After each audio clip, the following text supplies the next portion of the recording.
Coronavirus. Virus venu perturber nos us.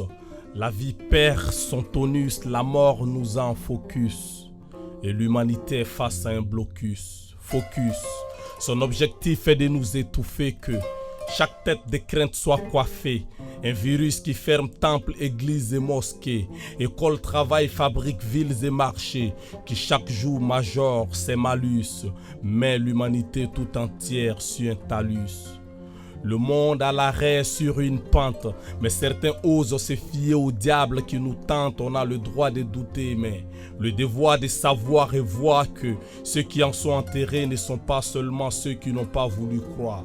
Ce sont ceux qui ont côtoyé les malades, qui pensaient qu'on leur racontait des salades, quand on leur disait de ne pas se serrer les mains, de ne pas se faire des câlins, d'éviter de se mettre à moins des mètres de tout contact humain, d'utiliser le savon ou le gel hydroalcoolique pour se désinfecter les mains, que désormais l'éternuement et la toux se font dans le creux du coude, que le virus se pose sur un verre, du plastique et même sur la gourde, et que les gestes barrières sont tellement importants qu'il ne faudrait pas qu'on les boude.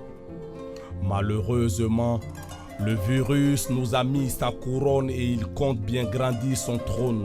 Parce que les cas confirmés vont vers la hausse. La population traîne la psychose comme sa bosse. Mais si tu es encore vivant et en bonne santé, tu as le temps de te sauver et sauver ta communauté. Respecte et fais respecter les gestes indiqués par les autorités. Et insiste à ceux qui doutent encore qu'on ne doute plus une fois qu'on est mort. Et que même le professeur Raoult, pour appliquer sa solution à la chloroquine, passe par des étapes qui respectent le maximum de discipline.